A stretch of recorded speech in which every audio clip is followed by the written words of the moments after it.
kasih di dalam Tuhan Yesus Kristus, kita kembali di dalam program Bible Study, dan kali ini saya akan membahas kepada kita tentang tulisan pada kayu salib. Apabila kita perhatikan lebih saksama pada keempat Injil, maka kita menemukan redaksi yang berbeda tentang tulisan yang terdapat pada kayu salib Tuhan Yesus. Dan ini adalah salah satu ayat atau pokok dari sekian banyak ayat yang selalu dipertentangkan sekaligus diserang oleh saudara-saudara kita non-Kristen. Dan saya perlu untuk membahas, menjelaskan kepada kita karena alasan tertentu tadi. Sehingga ketika ada orang-orang di luar sana yang ingin mempertanyakan bahkan menyerang Alkitab kita dengan menggunakan dalih tadi seperti tadi tulisan pada kayu salib yang berbeda satu dengan yang lain, kita dapat memberikan jawaban yang Alkitabiah. Nah, mereka orang-orang yang non-Kristen yang sengaja menyerang kita, mereka menganggap bahwa perbedaan redaksi pada keempat Injil membuktikan bahwa Injil itu palsu, banyak kesalahannya atau penuh dengan kebohongan. Itulah anggapan mereka. Karena apa? Karena di Injil Matius, Markus, Lukas, dan Yohanes terdapat perbedaan redaksi tentang tulisan yang terdapat pada kayu salib. Jika kita tidak mempelajari latar belakangnya dan tujuan tulisan itu dengan baik dan dengan cara yang benar, maka kita tidak akan mendapatkan pengertian, pemahaman yang bagus atau pemahaman yang sebenarnya dari tulisan itu. Itulah sebabnya timbul interpretasi yang keliru dan yang menyesatkan.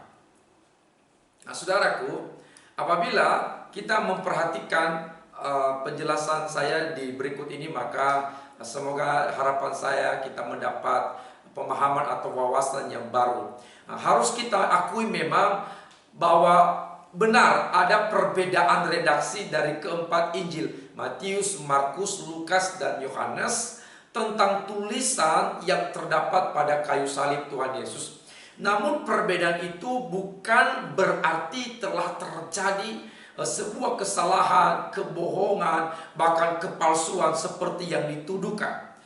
Ada pun tulisan pada kayu salib itu seperti berikut kalau kita melihat dari keempat Injil. Di dalam Matius menulis, Matius pasal 27 ayat yang ke-37 di sana dikatakan, tulisan itu berkata, "Inilah Yesus Raja orang Yahudi." Sedangkan dalam Markus pasal yang ke-15 ayat yang ke-26, tulisan itu dikatakan Raja orang Yahudi. Sedangkan dalam Lukas pasal 23 ayat 38 bunyinya, "Inilah Raja orang Yahudi." Dan dalam Yohanes pasal 19 ayat 19 tulisannya bunyinya, "Yesus orang Nazaret, Raja orang Yahudi." Memang ada perbedaan kata di situ. Namun dari keempat tulisan tersebut terdapat satu frasa yang sama, yaitu Raja orang Yahudi. Dari keempat Injil itu yang memuat tulisan pada kayu salib, satu-satunya kalimat yang sama ialah Raja orang Yahudi. Nah, di antara keempat Injil itu, tulisan manakah yang betul? Itu yang menjadi pertanyaan. Tulisan manakah yang benar? Apakah versi Matius, Markus, Lukas, atau Yohanes? Kalau dipakai keempat-empatnya berarti ada perbedaan. Yang mana yang sebenarnya tulisan itu? Nah, saya akan menjelaskan apakah benar bahwa perbedaan itu menjelaskan bahwa Injil itu palsu atau bohong? Tentu tidak, saudara. Ada beberapa jawaban dari pertanyaan itu yang saya akan jelaskan. Pertama, tulisan di kayu salib bukan sekadar tulisan, tetapi itu merupakan salah satu kebiasaan pada kala itu, yakni kalau ada seseorang yang disalibkan, maka harus ditempelkan sebuah tulisan, sebuah catatan ditempelkan atau dipasang di kayu salib, dan isi tulisan itu adalah alasan mengapa orang itu disalibkan. Jadi itu bukan tulisan sembarang. Tulisan itu berisi alasan mengapa orang itu disalib. Nah, hal yang sama juga ketika Tuhan Yesus disalib. Maka diberikan tulisan di atas kayu salib, inilah Raja orang Yahudi. Nah, yang kedua, dalam Injil Yohanes pasal 19 ayat yang ke-20 dikatakan bahwa tempat Yesus disalib terletak dekat kota. Karena dekat kota, selain ramai, juga sering dilintasi oleh orang-orang dari berbagai negeri. Oleh karena itu, supaya tulisan itu bisa dibaca dan bisa dimengerti oleh semua orang yang lewat di situ dan yang membaca dari berbagai negeri, maka dibuatlah tulisan itu dalam 3 bahasa, yakni ada bahasa Ibrani, ada bahasa Latin, dan juga ada bahasa Yunani. Yang ketiga, dalam kitab Injil, para penulisnya mempunyai tujuan sendiri-sendiri dari tulisan mereka. Sehingga bahasa yang mereka gunakan pada tulisan itu disesuaikan dengan tujuannya, atau disesuaikan dengan surat yang mereka tuliskan kepada alamat yang mereka tuju dari surat itu. Jadi Matius ini mengalamatkan Injilnya kepada orang-orang Yahudi, dan oleh karena itu ia memilih tulisan yang ada pada kayu salib itu dengan memakai bahasa Ibrani, sehingga orang-orang Yahudi dapat memahaminya, dapat membacanya apa isi tulisan itu yang ada di kayu salib. Sedangkan Markus, dia menulis Injilnya yang dialamatkan kepada orang-orang non-Yahudi. Dengan begitu ia membuat tulisan pada kayu salib Yesus dengan bahasa Latin. Kenapa? Karena pada waktu itu selain orang-orang Yahudi ada juga orang-orang yang berbahasa Latin. Jadi ketika mereka membaca tulisan itu, mereka membacanya dalam bahasa Latin dan mereka mengerti dan memahaminya. Sedangkan Lukas menulis Injilnya kepada orang-orang banyak yang pada waktu itu kebanyakan berbahasa Yunani. Oleh sebab itu Lukas dia memilih tulisan pada kayu salib itu dengan berbahasa Yunani, supaya semua orang-orang Yunani bisa membaca dan memahami tulisan itu. Sedangkan Yohanes dia mengambil tulisan dalam bentuk yang lengkap dari ketiga tulisan sebelumnya.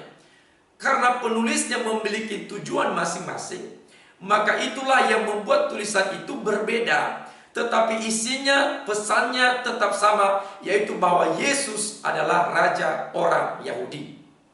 Jadi perbedaan itu bukan karena terjadi kesalahan, tetapi untuk mencocokkan bahasa yang dipakai dalam tulisan itu dengan bahasa dari si penerima atau pembaca surat itu sendiri.